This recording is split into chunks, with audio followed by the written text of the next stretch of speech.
Okay, guys, we're going to go ahead and get started. I'm Mauney with Merkrete Systems. Our booth is 3638, right, Pete? Yeah, 3638. We're under the big Sika umbrella. We are owned by Sika, but Merkrete is part of that other side of the business for the tile setting materials. But really what we're going to be talking about this morning, or I guess this afternoon already, is ending unwanted callbacks. Are any of you installer? As a manufacturer of setting materials, our biggest complaint that we ever get or calls is on grout. It's typically grout shaded, grout blotched, grout did this, grout did that. As a manufacturer, that's the one product we make that actually the end user sees. Everything else is underneath the tile. But we're going to talk about grout, end unwanted callbacks. We're going to talk about a grout's purpose because there's a lot of false things that people believe out there about a grout. We're going to talk about types of grout in the industry, common issues and cures, advantages of certain grouts. On those, we are going to focus on two specific grouts, and then just simple grouting. So I know grouting seems kind of one of those things where typically as an installer, if you've got people working for you, it's kind of like, I'll install the tile, here's the grout, go grout. And there's nothing wrong with that, and that's hopefully we can kind of be able to give some tips and tricks to that to make that a situation where anybody can grout without having those issues that are there. So let's talk about this. So what's a grout's true purpose? Anybody have any ideas? Grout's true purpose without reading the slides. Other than looks, because that's what most people think grout is typical looks. A grout's purpose on appearance can change, make or break a tile installation. Certain colors can really, make a tile more vibrant versus a washed out color. So grouts really work with appearance. But also too, grouts help with hygienic. I know I've been in this business for 36 years. As Ardo mentioned earlier, my family's been in it for over 70 years. You ever had anybody ask you if they can do groutless and just go butt the tiles up next to each other? That is probably one of the worst things you can do, especially in an environment, especially exterior, or where it's an area where it's getting a lot of sunlight. That grout actually works as a buffer, but also hygienic. It keeps things from getting in between the tiles. If you did a butt joint with no grout in it, in a kitchen area, even in a residential, you're going to get food debris and particles in there that can cause mold and other problems. Hygienic is one of the purposes of grout. The other is protection. That protection in there, it actually helps with expansion contraction. The first thing to break typically if you have expansion contraction is your grout. Grout's easy to replace, okay? Tile, not so much. We can replace grout. We can do all kinds of fun things like that. But also too, if you went in there without the grout joints and you have those tiles butted up, what happens too is that expansion contraction creates what we call knuckling. They actually rub each other and you'll see the edges chip on each other on each side of the grout joint or where the grout's supposed to be. So grout serves a purpose more than just look. It's appearance, it's hygienic, and also it works as a cushioning type of factor in there. So what we're talking about here is what types of grouts are out there. You're seeing the industry grow with different types of grouts that are coming in. Standard cement grouts, what's been around forever, those are typically your polymer modified cementitious grouts. You've got your high performance grouts, which are going to be the ANSI 118.7, if you know those numbers. High performance typically passes a lot of other tests when we're testing those. They're denser, they're harder, they're truer to color. They've got more calcium aluminate, which is a man-made type of cement versus Portland cement, so we're able to control that color, the hydration, the drying, all those fun things. Matter of fact, no, those are different. And then we've got epoxy grout, which typically when you hear the word epoxy, people kind of cringe and they get this little, shake up their spine. I'm going to be tomorrow on the TCNA demo stage, be doing a demo with epoxy grout. And I'll tell you, I encourage you to come see it. Epoxy grouts from when they've changed from the past are completely different. They're so much easier to use. This is a 100% solid epoxy. It's A, B added in there. But epoxy grouts are typically chemical resistant.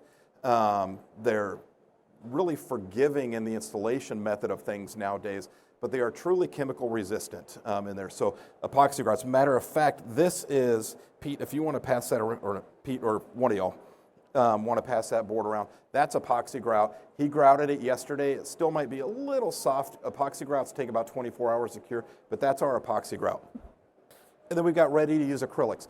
We're starting to see the ready-to-use grouts really take to the market. You're even seeing those specified in a lot of commercial work as well. on the ready-to-use grouts. So we've got a ready-to-use grout that we just launched. It's called Elite RTU Ready to Use. These are acrylic bases. I can speak on ours that the color is actually in the quartz for the color, so you cannot wash it out. It's almost impossible. This is the black here that, Dave, if you want to pass that around, that's the ready-to-use grout that we did. He grouted that, when, 2 days ago? 2 days ago. You can see how hard it is. That can be used in intermittent wet areas. That is a true black. You don't see a lot of true blacks out there, but it's a great, great ready-to-use, open the lid type of grout. So those are really the basic types of grouts that are out there. And again, the high performance, the epoxy grout's kind of what we're focusing with these two here.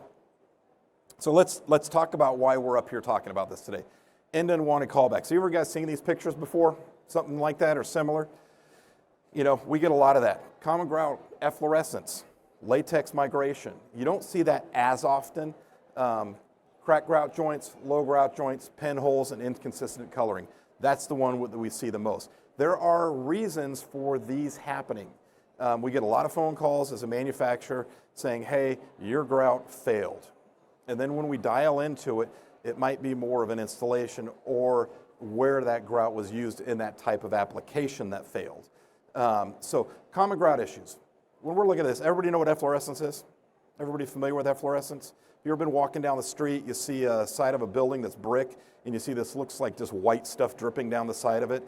Another good example of that's when you pull into your garage after a rainy day, you come out the next morning, and you see on the concrete the white residue down behind it. That's probably efflorescence. One way to tell if it's an efflorescence, you can actually take it, rub your finger on it, taste it. If it's salty, it's efflorescence. If it doesn't taste salty, be careful what you lick. Latex migration. Latex migration, you're not seeing that as much on the residential side as you are more on the commercial side.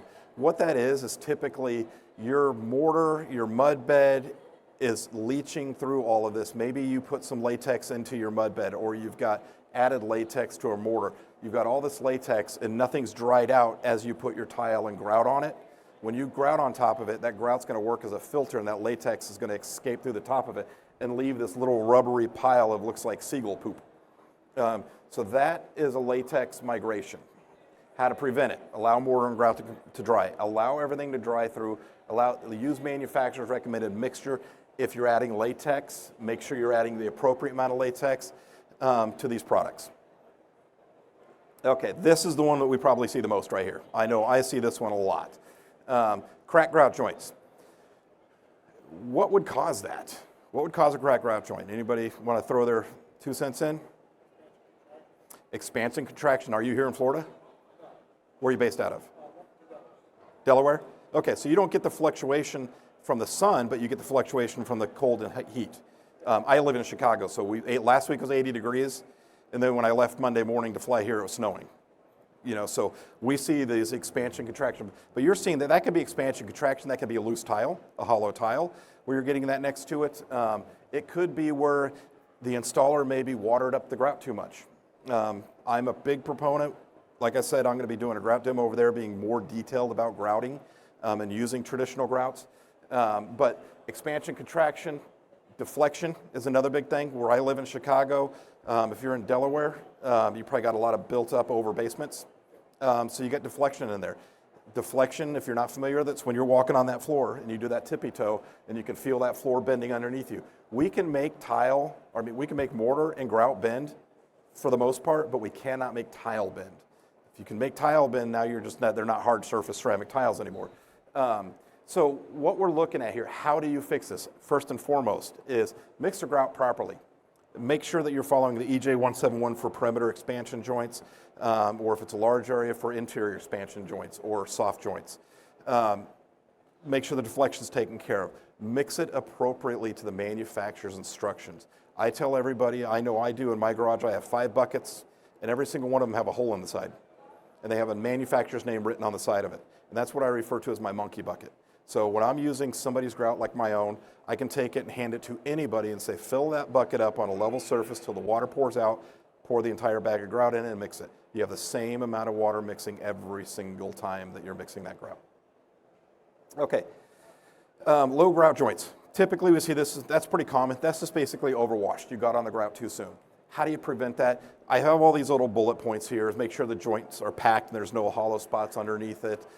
Use the right grout float. I traditionally nowadays, you see a lot of contractors using the urethane floats, which are a little denser, a little harder. They used to call them epoxy floats, but they're urethane floats. Mix the grout to manufacturer's specifications. If it's a grout that requires slaking, does everybody know what slaking is? Slaking is when you mix it and you walk away, wait 10 minutes and come back and remix it. With all of my products, you don't have to do that. We're all slake-free. The polymers that we use disperse immediately, so we're a slake-free company. But slaking, if it's somebody else's product, is very important, especially with grouts. Wait the manufacturer's recommended time to clean grout. Now, I always ask this when I'm working with contractors and installers, how long do you wait before you clean the grout? I will get anything from, I won't put anybody on the spot, I get anything 5 minutes, 10 minutes, 15 minutes, 20, 30, 45, and up down the road. I also get the old one. The old school method was we wait for it to haze over.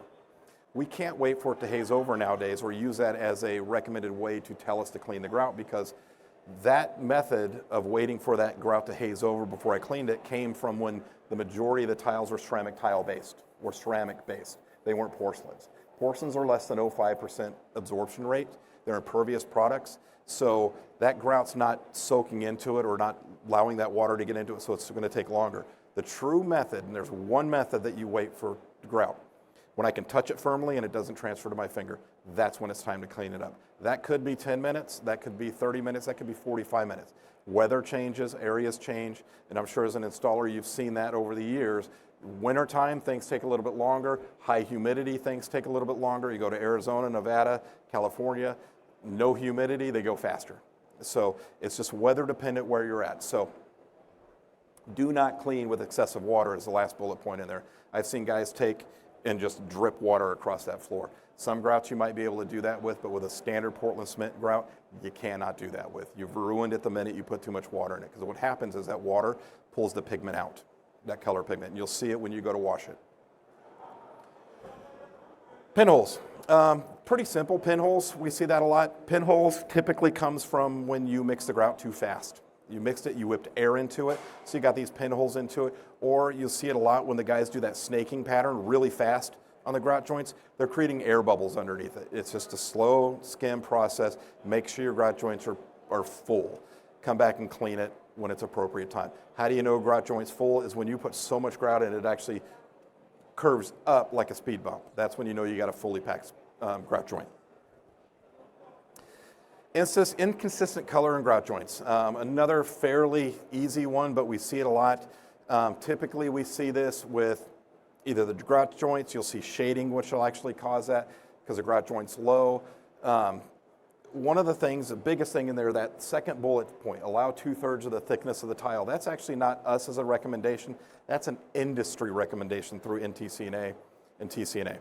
Okay, so what that means is however thick that tile is, you want at least 2/3 available to accept grout. And the reason I'm kind of really hounding down on that one is because when you go to trowel, especially when it's a large tile and you got a 3/16 quarter-inch grout joint, you use those 3/4 notch trowels, you go to set your tile into it, you'll see those little ups and downs. I've been on jobs where I've seen grout joints, light, dark, light, dark, light, dark, and I've asked the installer, what size trowel did you use? 1/4 x 3/8, grab a 1/4 x 3/8 and set it right next to it, and you can actually see light, dark, light, dark, light, dark, because it had that up and down. We as manufacturers really put a lot of products and raw materials and things into our grouts to help it dry consistently. But if you got a grout joint that's thin, thick, thin, thick, thin, thick, it's going to dry at different rates. The slower a grout dries, the truer the color it's going to be. The faster that grout dries, unless it's designed to dry fast, the lighter that color is going to be. So something to keep in mind is keeping that grout joint open kind of fairly even as you're before you start to grout. So I mentioned high performance grouts. We passed around that. High performance grouts, here's where these bullet points really come into it. It's less shrinkage because they are going to dry a little bit quicker. They don't have the Portland cement in it that's going to shrink as much. It's got that calcium aluminate cement. They typically have less water absorption, meaning that I know on our Pro Grout Plus it does not need to be sealed because of the density of that product. Now if I spilled wine on it and wiped it off, it would be fine. But if I spilled wine on it and waited 30, 45 minutes, it's going to eventually soak in. It's just going to take longer to soak in, and it's going to leave you more time to clean that product up or clean it up. They're resistant to staining. They're higher PSI. Our particular grout is 1/16 a half inch in one bag, so it's a fine pen sand. It's not going to have a real heavy texture like a traditional bag of grout. It's more consistent or more resistance to efflorescence. So again, we talked about that efflorescence. You get in certain parts of the states, efflorescence is a big deal. I don't know if you deal much with efflorescence up there. We don't in Chicago either because we're going over the raised subfloors, but you get into the West Coast or here in Florida, areas where you're on grade, you typically will get efflorescence, especially on new construction. ProGrout Plus features, this is the product that I was talking about. It's polymer modified for hard, durable, professional results. It is rapid setting. Now, there's something unique with this grout that we did. We brought in 26 contractors from across the United States and did a kind of, who's old enough to remember the old Pepsi Challenge commercials? We did a Pepsi Challenge with our grouts. And we had 26 guys, we gave them 2 different formulas from us, and then 3 of our competitive manufacturers blindly and had them do this over 2 days. This product came out #1 across the board. Most high performance 118.7 grouts, the problem with those is they dry too fast. I don't know if you've used one in the past, but they dry very fast to where you're grouting 20, 30 square feet and then cleaning it up. Otherwise, it's rock hard. This one, we've slowed it down, but it still has all the other characteristics. It's still faster than a Portland cement base, but it's not as fast as some of our competitive products. It is dustless technology. If you haven't seen our dustless technology over at a booth, we've got 2 little jars. We actually carry the patent on this product. Every single product that we manufacture, let me rephrase that, about 95% of the products that we manufacture are dustless, meaning that when you take and you pour that bag into the bucket and you see that big atomic plume come out of the top of it, imagine 80% of that gone. So 80% dustless, we carry the patent on it. What does that do? Doesn't mean that you're not supposed to still wear your mask per OSHA regulations or use a whale tail to suck in those, because silica is still present, but what it does is it keeps the dust down on the job. So if you're working next to Mrs. Smith's Mercedes in the garage because it's raining, it's going to keep less dust down. If it's a commercial job and you're mixing inside, less dust. Easy mixing, just add water, no additives. We don't need to add a latex to this product. And increase compression, flexural, and tensile strength. So again, great products out there. We feel that this is a great product here. It comes in 18 colors, and again, it's an ANSI 118.7. Epoxy. This is my favorite. I could talk about epoxy all day long. Advantages of epoxy. 50% less water absorption. Okay, they're almost impervious. Chemical resistance, as I mentioned earlier, they resist staining. No sealing ever. Ever do you need to seal this. They have higher PSIs. The only way to get an epoxy grout out of a grout joint is heat it up to 350 degrees and then it'll peel out like a rubber, but that's the only way to get it out. I always tell people, if you install tile and grout it with epoxy and that residence or building burns down, that floor is still going to be there. And that grout will look good. You just wipe it off. It's color consistent, no efflorescence, and it's easy to use. It really is easy to use.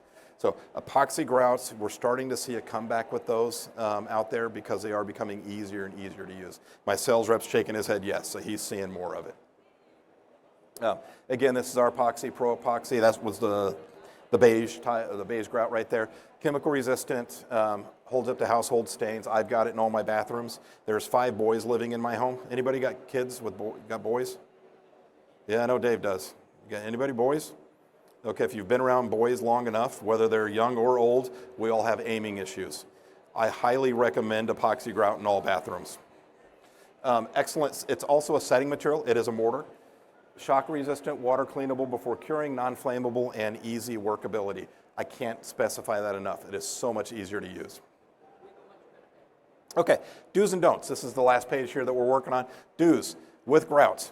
Use the right grout for the application, okay? Mix the entire bag or dry mix entire bag.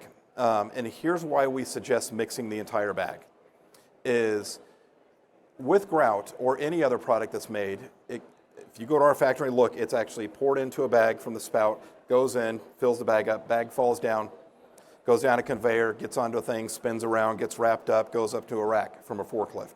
Forklift picks it up because he ordered a pallet of it. Now it goes to a truck. We ship it from Georgia up to, I already forgot where you're from, Northeast, Delaware. We ship it up there on a truck to Delaware. He takes it, or the distributor grabs it, the distributor takes it, puts it in their rack, takes it and stacks it down. They take it, put it on the back of his truck when he orders it. He gets out of the job, picks the bag up, opens the top of it, and pours half the bag out because that's all he needs. What's he missing? Anybody have any idea? I'm going to give you a hint. Box of corn flakes. We all know what corn flakes are, right? What's in the bottom of that box when you get to the bottom? All the crumbles, all the sugar, all the good stuff, right? So what do you think happened with that? Because cement, sand, or aggregates, polymers, colors, whatever, are all different sizes. So as it's doing this from point of manufacturing all the way to the point of use, you need to either mix the entire bag to get all the good stuff, or take the bag and roll it around end over end, end over end, end over end, then use partial amounts. Otherwise, mix the entire bag. Make sure your joints, or use the appropriate tools. This is not a tool to grout with. You'll end up with what they call strawberries. Fully pack your joints. Ensure tiles have appropriate coverage. What is the industry requirements for coverage? Anybody know? 80% for interior applications. That's 80% coverage. What do we want to achieve? 100%. Exterior or wet areas is 95% coverage. You want to make sure you have appropriate coverage. Otherwise, you'll have the loose tile, the cracked grout joint. Make sure grout joints are 2/3 free. Use clean water. I have to say that because I've been on a job where in Palm Springs, they complained our white grout was green. Went out to the job, sat down on the bucket. The home residence hasn't been moved into big, giant 24-inch porcelain white tiles. Looked around and I asked the guy, it's green. Where did you get the water from? The installer turns around, looks out the back window because the houses didn't have water yet. It was new construction. Golf course. He went and got it out of the actual water hazard to clean his grout. He didn't mix it with it, he cleaned it with it. Boy, oh boy. Use EJ171 in all cases. That is our expansion perimeter joints. We find here in Florida especially that installers aren't doing that soft perimeter joint. You get that expansion, what's going to happen? Blows up. Fun videos to watch. Get on Google and Google videos and watch tile popping off floor, and you'll see some fun videos. Use little water in cleaning. As I said earlier, you don't want to saturate that floor when you're cleaning. I call the dry wet sponge. I take the sponge, get it wet, and wring out every bit of water in that. Follow product manufacturer's instructions. Always, whether it be mine or anybody else's products, we have instructions on those bags for a purpose, and that is because they're designed to work at whatever specification that manufacturer made it to. Okay, don't eyeball water. I've seen a lot of guys out there, and about right, or mix it up to peanut butter or mayonnaise or pancake consistency. You hear that a lot out there. You don't want to do that. You want to use a measuring bucket for that. Don't puddle the water on the grouts when cleaning. Don't use a high-speed mixer.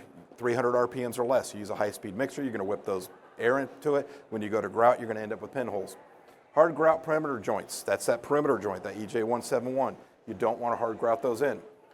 And don't leave air pockets in the joints. Make sure the joints are fully packed. All right, any questions?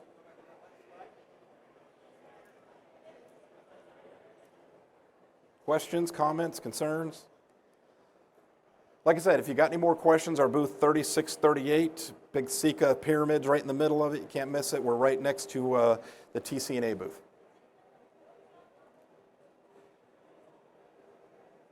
Merkrete.com.